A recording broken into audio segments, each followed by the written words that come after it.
ассалому алайкум бинандагони гироми, барномаи иттилооти ахборот телевизиони Тоҷикистон мустақиман манзуратон мегардонем. Дар студия Наргиз Шарифзода. امروز صحبت تلفنی اساسگذار صلح و وحدت ملی پیشوای ملت پرزیدنت جمهوری تاجیکستان محترم امامعلی رحمون با پرزیدنت فدراسیای روسیه محترم ولادیمیر پوتین برگزار گردید. در رفت صحبت مسائل‌های مبرم همکاری دوجانبه تاجیکستان و روسیه مورد بررسی قرار گرفت. در این زمینه مسائل همکاری در ساحه مهاجرت کاری به طور مفصل محاکمه گردید. موافقه حاصل شد که به اداره‌های ساحوی جانب‌ها اید به بیشتر فعال گردانیدن کار در این سمت دستورهای داخلدار داده شوند. سران دو دولت همچنین هماهنگی نزدیک ساختارهای حفظ حقوق و خدمات مخصوص را جهت مبارزه با تروریسم، اکستریمیسم و ظهورات جنایتکاری متشکل فراملی و همزمان مهم بودن تقویت منبع همکاری آنها تاکید کردند. پرزیدنت ها اینچنین اید به مسائل علاهیده روزنامه بین المللی و منطقوی تبادل افکار انجام دادند. جانب ها در برابر این جدول ملاقات های نزدیک دو جانبه را هماهنگ نمودند.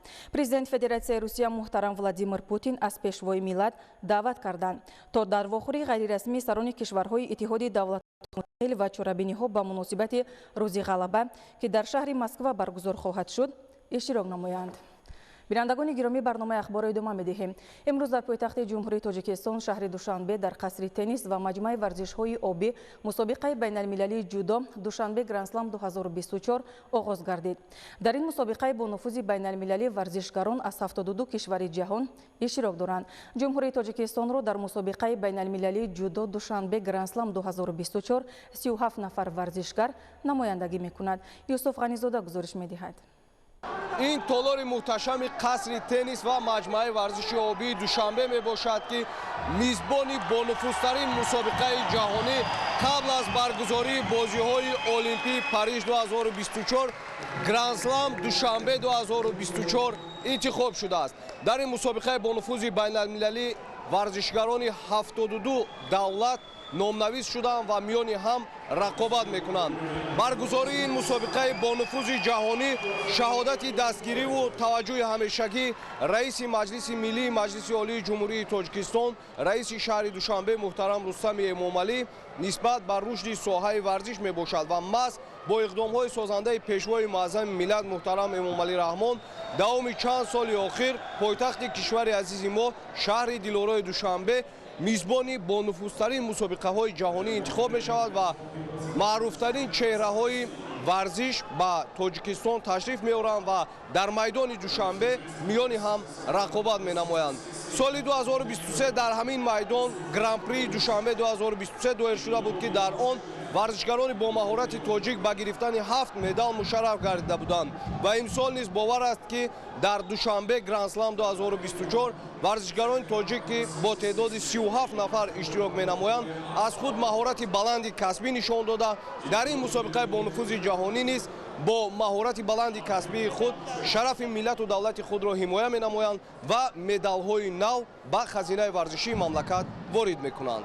مسابقه با شکوهی بین‌المللی دوشنبه گرندسلم 2024 که باری نخست در تاجیکستان صاحب استقلال برگزار می‌گردد جالب و خاطرمان آغاز گردید. تالار محتشم قصر تنیس و مجمع ورزش آبی دوشنبه جوابگو به طلبات گذراندن مسابقه‌های جهانی است. برای اشتراک در دوشنبه گرندسلم 2024 معروفترین چهره‌های جودوی جهان از 5 قطعه عالم تشریف آورده در میدان دوشنبه بین هم رقابت می‌کنند. جمهوری تاجیکستان را در این مسابقه با نفوذ بین‌المللی 37 ورزشکار نمایندگی میکنند. در بین دیگر ورزشکاران در روز اول دوشنبه گرندسلم 2024 ورزشکاران تاجیک پیشدست بودند و با مهارت بلند ورزشی خود تمام مخلصان را به حیرت آوردند. نمایندگان دسته های خارجی نیز برای اشتراک در این مسابقه با نفوذ بین المللی که بزرگترین مسابقه قبل از برگزاری بازی های المپیک پاریس 2024 به حساب می رود آمادگی جدی دیده رقابت های جالب انجام دادند.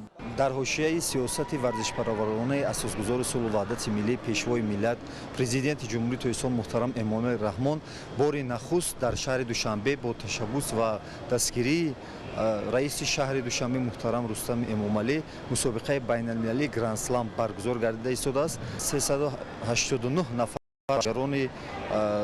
ورزشکاران اصیل در مسابقه مذکور شرکت ورزیده ایستادند، از جمله در برابر ورزشکاران خارجی جوانان ورزشکاران мо низ бо теъдоди 37 нафар дар ин рақобатҳо ширкат меварзанд. Албатта мо боварии комил дорем ки варзишгарони асили мо, ҷавонони нерӯманди мо дар ин мусобиқаҳо ширкати фаъолона карда бо қувваозмоии намунавии худ соҳиби ҷойҳои намоён гардида парчами давлатии ҷумҳурии Тоҷикистонро дар арсаи байналмилалӣ боз ҳам баланд мебардоранд.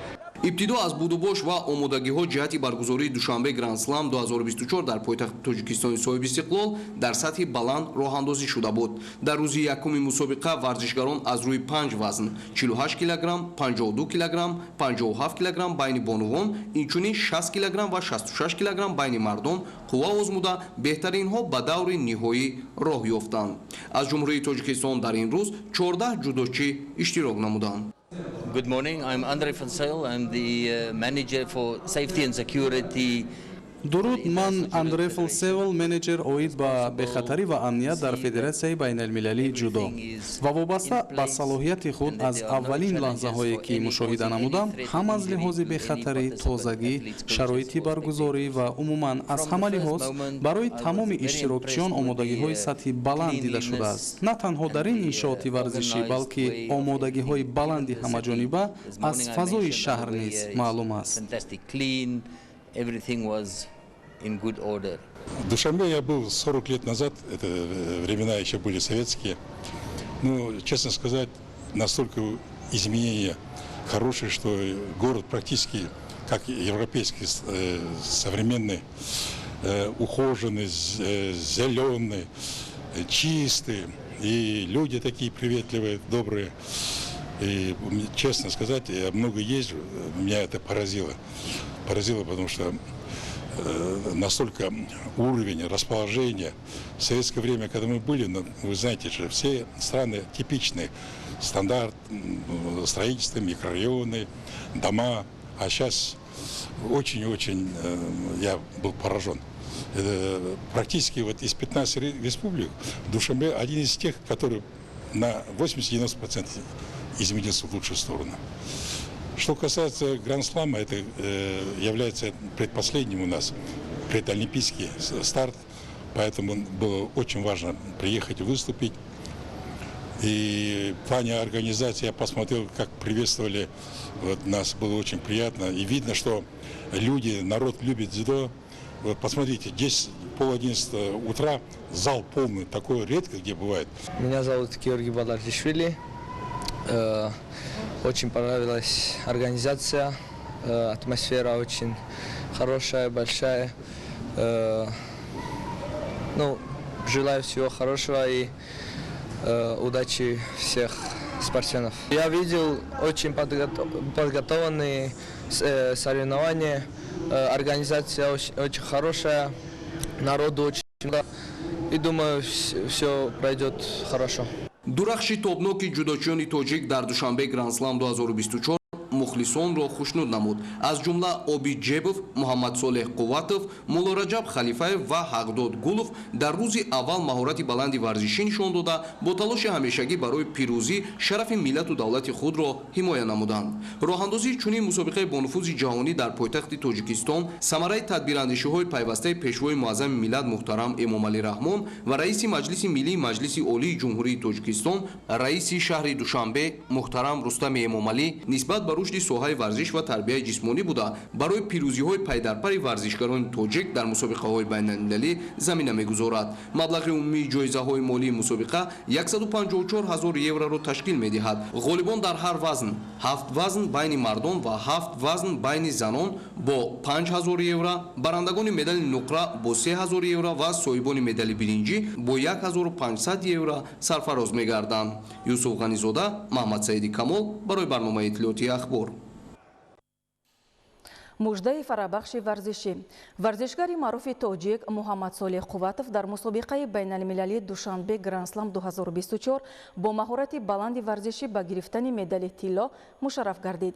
Дар даври ниҳоӣ ин мусобиқаи бонуфузи байналмилалӣ Муҳаммад Солеҳ Қувватов бар варзишгар аз Қазоқистон Макжан Шамшаддин пирӯз шуд ва ба ифтихори ин ғолибияти ӯ суруди миллии Тоҷикистон садо дода парчами давлатии Тоҷикистон баланд бардошта шуд. برنامه اخبار ادامه می‌دهیم. با استقبال جشن 35 سالگی استقلال دولتی جمهوری تاجیکستان در ناحیه نورآباد بنیاد 121 انشاءات تعیناتی گوناگون ادامه دارد. از جمله در بنیاد بینای مؤسسه تعلیمی، راه و خط‌های آب و دیگر کارهای آبادانی در محله هفتم شهرک دربند 74 نفر کارهای ساختمانی را پیش می‌برند. گزارش گل محمود از ناحیه نورآباد.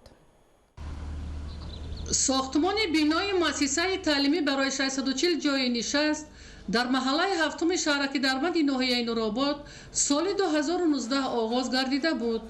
ضرورت ساختمان بینای تعلیمی در پرتو دستور و هدایت‌های پرزیدنت جمهوری تاجیکستان پیشوای ملت محترم امامعلی رحمان عملی شده ایستاده است.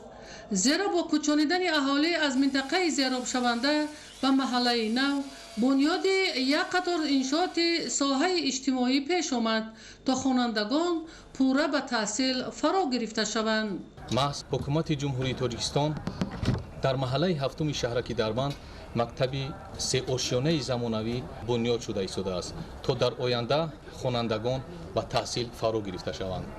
تا همین دوره خوانندگان مسافه زیادی را طی کرده تحصیل را در مؤسسه تعلیمی شهرک دربند دوام می‌دادند. اکنون بنیادی مکتبی نو شرایط حیات می‌سازد که تا خوانندگان در محله زیستشان تحصیل نمایند. با مقصد در مهلت پیش بینی شده انجام دادن کارهای ساختمانی در بینای مؤسسه تعلیمی تمام شرایط‌های کاری و مسائل ساختمانی مهیا بوده. 10 نفر کارگران جمعیت دارای مسئولیتش محدود مهیا امروزها به وصل و نصب در و تریزه های بینای اساسی تعلیمی، خطای برق و دیگر کارهای آبادانی مشغول می باشند. رفت سطح و صفت کارهای ساختمانی در بینای مؤسسه تعلیمی از طرف مهندسان فرمایشگر مؤسسه دولتی مدیریت منطقه زیراب شونده نیروگاه برقی آبی راغون همیشه سنجیده می شود تا از انشاءات بنیاد شونده سالهای طولانی آموزگاران و خوانندگان استفاده برند. بینای مؤسسه از 3 آشیانه و سیمخانه های کشاد و برهوا عبارت بوده. انشاءات تعلیمی در اساس طلبات معیارهای ساختمانی با تمام انفراساختار ضروری بنیاد شده ایستاده است تا در آینده برای تحصیل خوانندگان همه شرایط‌های ضروری فراهم آورده شود. از جمله در داخل بینای مؤسسه تعلیمی تالار ورزشی، مجلسگاه، کتابخانه، صنفخانه کامپیوتری، آشخانه و دیگر زیربناهای علاوگی بنیاد شده ایستاده است که همه این غمخواری‌های حکومت جمهوری تاجیکستان به خاطر جلب خوانندگان به تحصیل و فراهم آوردن شرایط معاصر به خاطر بلند برداشتن سطح و صفت دانش خوانندگان در دوردستترین دهات کوهستان روانه شده است. در شفت بینای مؤسسه تعلیمی محله هفتم 10 نفر کارگران جمعیت دارای مسئولیتش محدود نورآباد لایحه با جلب تکنیک‌های ساحوی به تخت و هموارکنی راه‌های محلی، نصب قبورهای آبگذر و آبپرتا، خط‌های برق و دیگر کارهای ساختمانی مشغول می‌باشند. همین طریق روند کارهای آبادانی با استقبال جشن 35 سالگی استقلال دولتی جمهوری تاجیکستان در حدود دیگر جماعت‌های شهرک و دهات ناحیه نورآباد روز تا روز وسعت تازه کسب کرده. همه این آبادانی به خاطر فراهم آوردن شرایط مساعد تحصیل برای خوانندگان پیش بینی شده است. گل محمود، دادرجان میرزازاده برای برنامه اخبار از ناحیه نورآباد. در دانشگاه دولتی طبی تاجیکستان به نام ابوعلی ابن سینا تحت عنوان جوانان و اینوواسیون طبی بنیاد فرد و امروز کنفرانسیا برگزار گردید. در کنفرانسیا دستاوردهای عالمان جوان و دانشجویان از داخل و خارج کشور به دایره وسیع اشتراکچیان معرفی کرده شد. شرح بیشتری موضوع در گزارش همکاران ما. فعالیت علمی و نوآوری یک از معیارهای اساسی معین نمودن درجه رشد انکشاف مؤسسه‌های عالی کسبی محسوب می‌یابد. با همین مقصد در دانشگاه دولتی طبی تاجیکستان به نام ابوعلی ابن سینا تحت عنوان جوانان و اینوواسیون طبی بنیاد فرد و امروز همایش برگزار گردید. گفته شد که دانشگاه دولتی طبی تاجیکستان با درک مسئولیت بهر تطبیق دستور سپارش‌های اساس‌الدور صلح و وحدت ملی پیشوای ملت محترم امامعلی رحمان جهت بهتر نمودن سطح و صفت روند تعلیم و تربیت، تحقیقات علمی، کارهای карҳои муолиҷавию хоҷагидорӣ чорабиниҳои судмандро амалӣ менамояд. Президенти ҷумҳурии Тоҷикистон муҳтарам Эмомалӣ Раҳмон дар паёми навбатии худ ба Маҷлиси олии ҷумҳурии Тоҷикистон дар бораи самтҳои асосии сиёсати дохилӣ ва хориҷии ҷумҳурӣ қайд намуданд ки ғамхорӣ нисбат ба ҷавонон, ҳалли мушкилоти онҳо ва истифодаи дурусти ин захираи стратегии миллӣ барои пешрафту ободии ватан ва таъмини амнияту суботи ҷомеа яке аз афзалиятҳои асосии ҳукумати мамлакат ба шумор меравад, зеро шумораи бештари аҳолии Тоҷикистонро ҷавонон ташкил медиҳад. Дар кори конференсияи ҷавонон ва инноватсияи тиббӣ бунёди имрӯз ва фардо зиёда аз 120 нафар олими варзидаи дохилӣ ва хориҷӣ аз ҷумла аз Федератсияи Русия, ҷумҳуриҳои Узбекистон, Қазоқистон, Беларус ва Озарбойҷон ширкат варзида оид ба дастовардҳои муосир ва масъалаҳои тибби муосир табодули назар намуданд. бо мақсади бунёду барқарорсозӣ боғҳои мевадиҳанда дар деҳаи лангарои ҷамоати деҳоти сағирдашти ноҳияи Дарвоз дар майдони 1 гектар боғи себ бунёд гардид. иқдоми бунёди боғҳои нав имкон медиҳад ки дар оянда ҳаҷми истеҳсоли мева бештар гардад. хушназари Зиё мавзӯъро идома медиҳад.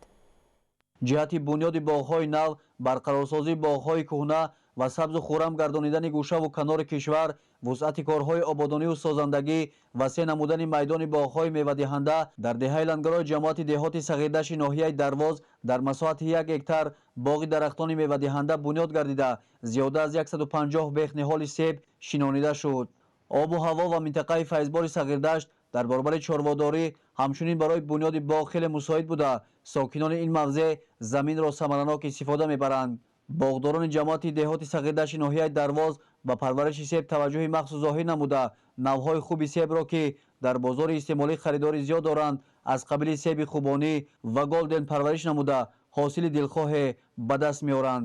барои рушди боғдорӣ хоҷагидорони ноҳияи Дарвоз талош менамоянд то бо риояи қоидаҳои дурусти агротехникаи парвариш маҳсулнокии боғҳоро зиёд намуда ҳамчунин ба бунёди боғҳои интенсивӣ низ таваҷҷӯҳ намуда талош доранд ки дар оянда майдони чунин боғҳоро дар талу теппаҳои ин мавзеъ васеътар намоянд. боғдорон ба ин бахши седаромади кишоварзӣ таваҷҷӯҳи махсус зоҳир менамоянд, чунки аз содироти меваҳои хуштаъми Тоҷикистон ки дар бозори ҷаҳонӣ талабгори зиёд доранд манфиати бештар дида бадин минвор сатҳи зиндагии худ ва бозори ноҳияву вилоятро бо меваҳои тару тоза таъмин менамоянд. хушназари Зиё, ноҳияи Дарвоз, барои барномаи ахбор. طبق اطلاع агентии обуҳавошиносӣ рӯзҳои 4-5 майи соли равон дар як қатор ноҳияҳои кӯҳиву наздиккӯҳии вилояти Соғд, ноҳияҳои вилояти Хатлон, бахусус ноҳияҳои Хӯросон ва Ёвон, инчунин ҳудуди ноҳияи Дарвози вилояти мухтори Кӯҳистони Бадахшон боронҳои пуршиддат пешгӯӣ мешавад. Кумитаи ҳолатҳои фавқулода ва мудофиаи гражданӣ назди ҳукумати ҷумҳурии Тоҷикистон барои пешгирӣ аз садамаҳои нақлиётӣ ҳангоми истифода аз роҳҳои кӯҳӣ ва ағбаҳо ба шаҳрвандон тавсия медиҳанд ки ҳаракати шабонаро маҳдуд намоянд. шарҳи обу ҳаво дар гузориши хабарнигорони мо. аз рӯзҳои 4 то 5 майи соли равон дар як қатор ноҳияҳои кӯҳиву наздиккӯҳии вилояти Соғд, ноҳияҳои вилояти Хатлон, бахусус ноҳияҳои Хӯросон ва Ёвон, ҳамчунин ҳудуди ноҳияҳои Дарвози вилояти мухтори Кӯҳистони Бадахшон боронҳои шадид меборад.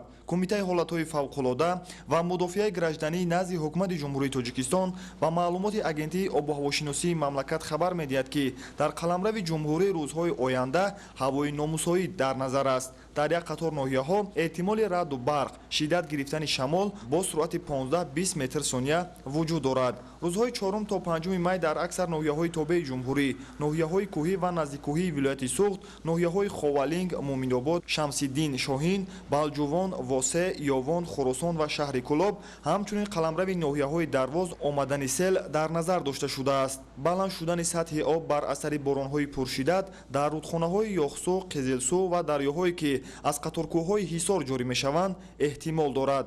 дар робита ба ин Кумитаи ҳолатҳои фавқулода ва мудофиаи гражданӣ назди ҳукумати ҷумҳурии Тоҷикистон ба аҳолӣ муроҷиат намуда изҳор медоранд ки дар ин рӯзҳо то ҳадди имкон аз сафар аз ағбаҳо ва роҳҳои кӯҳӣ сайру гашт дар қаламрави кишвар худдорӣ намоянд. ба кӯҳу доманакӯҳҳо, ба ҷамъоварии занбурӯғҳо, гиёҳҳои шифобахш, ҳезум, шикор, чорвочаронӣ ва моҳидорӣ ба соҳили дарё нараванд. Кумитаи ҳолатҳои фавқулода ҷиҳати пешгирӣ намудани ҳодисаҳои нохуш, ин ҳам бошад рух додани ҳодисаҳои табиӣ аз қабили омадани сел, фаромадани яч, фаромадани сангрезиш махсусан дар минтақаҳои кӯҳӣ ба аҳолӣ муроҷиат карда хоҳишманд аст. Дар ин рӯзҳо бояд ки хеле эҳтиёткор бошанд. муроҷиати махсуси кумитаи ҳолатҳои фавқулодда ба аҳолие ки дар доманакӯҳ ва кӯҳсор зиндагӣ мекунанд он аст ки бояд ки ҳатман аз хасу хошок, партовҳо, он ҷойҳо ва аз он ҷумла сойҳое ки ҳастанд дар гирду атрофи маҳалла бояд тоза намоянд. ғайр аз ин муроҷиати кумита ба ронандагон аст. дар ин рӯзҳо бояд ки эҳтиёткор бошанд. ҳангоми убур намудани он минтақаҳои хавфнок тариқи ағбаҳои худи кӯҳӣ хеле бояд ки эҳтиёткор бошанд. дар мадди аввал бояд ки оид ба вазъи ҳаво, вазъи роҳҳо маълумот гирифта баъдан сафари худро таҳриз намоянд. ғайр аз ин албатта мо муроҷиат мекунем ба аҳолие ки ба кишоварзӣ машғул аст. дар ин рӯзҳо аҳолие ки дар доманакӯҳ ва кӯҳсор зиндагӣ мекунад хоҳишмандем аз роҳандозии корҳои саҳроӣ ё ин ки ҷамъоварии он зироатҳое ки дар доманакӯҳ ва кӯҳсор аст бояд ки худдорӣ кунанд. чун бори дигар такрор мекунем боришоти шадиди борон пешгӯӣ шуда истодааст. ҳамчунин кумита ба шаҳрвандон ба касоне ки дар деҳот ҳаёт ба сар мебаранд тавсия медиҳад ки телефонҳои мобилии худро ҳамеша омода нигоҳ доранд. дар ҳолати рух додани ин ё он ҳолати фавқулодда барои кӯмак муроҷиат кунанд. кумитаи ҳолатҳои фавқулодда барои ҷилавгирӣ аз садамаҳо дар роҳҳо бахусус ҳангоми истифода аз роҳҳои кӯҳӣ ва ағбаҳо аз ронандагоне ки мошинҳои шишаи сиёҳ доранд даъват мекунад ки ҳаракати шабонаро маҳдуд кунанд, ҳамаи қоидаҳои ҳаракати роҳро қатъӣ риоя намоянд. иброҳим назлозода, мақсади мақсад барои барномаи ахбор. бинандагони гиромӣ, дар ҳамин ҷо барномаи иттилоотии ахбор ба анҷом мерасад. хайр, саломат бошед.